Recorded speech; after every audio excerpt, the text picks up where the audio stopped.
Hello, ഇന്ന് നമുക്കൊരു frock stitch ചെയ്താലോ? ഭയങ്കര സിമ്പിളായിട്ടുള്ളൊരു ഫ്രോക്കാണേ. ഇതിന് നമുക്കൊരു റെഫറൻസ് പിക്ക് തന്നിട്ടുണ്ടായിരുന്നു. ഞാൻ അത് സെയിം ആ ഒരു മോഡലല്ലാണ്ട് കുറച്ചൊക്കെ ഡിഫറൻസ് വരുത്തിയാണ് ചെയ്തിട്ടുള്ളത്.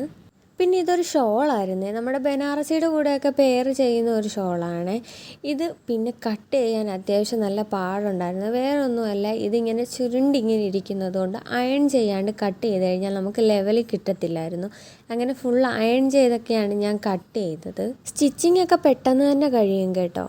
പിന്നെ ഞാൻ ഈ മെഷീൻ മേടിച്ചതിന് ശേഷം ഫസ്റ്റ് ചെയ്ത് തീർക്കുന്നത്, അതായത് ഇരുന്നതിന് ശേഷം പിന്നെ ഇത് ഞാൻ സ്റ്റിച്ച് ചെയ്ത് തീർത്തിട്ടാണ് എഴുന്നേൽക്കുന്നത്. അല്ലാതെ വേറെ ഒരെണ്ണത്തിനും എനിക്ക് അങ്ങനെ ചെയ്യാൻ പറ്റിയിട്ടില്ല. വേറൊന്നും കൊണ്ടല്ല, അന്നേരമായിരിക്കും നിധിയുടെ എന്തെങ്കിലും കാര്യം ചെയ്യാനുള്ളത്. അപ്പോൾ നമുക്ക് ഇതിൻ്റെ ഫൈനൽ ലുക്ക് കണ്ടല്ലോ. ഇതാണ് ഇതിൻ്റെ ഫൈനൽ ലുക്ക് വരുന്നത്.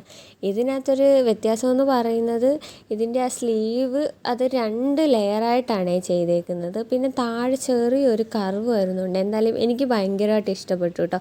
നല്ല സിമ്പിളും അത്യാവശ്യം നല്ല ക്യൂട്ട് ലുക്കിലുമാണ് ഇത് വന്നിട്ടുള്ളത്. ഫൈനൽ ലുക്ക് ഇഷ്ടമായ വീഡിയോ ലൈക്ക് ചെയ്യാൻ മറക്കല്ലേ. പിന്നെ സപ്പോർട്ട് കൂടി ചെയ്തേക്കണേ. പിന്നെ ഈ ഡ്രസ്സ് വെയർ ചെയ്തിട്ടുള്ള ഫോട്ടോ എനിക്ക് ഇതുവരെ കിട്ടിയിട്ടില്ല കേട്ടോ.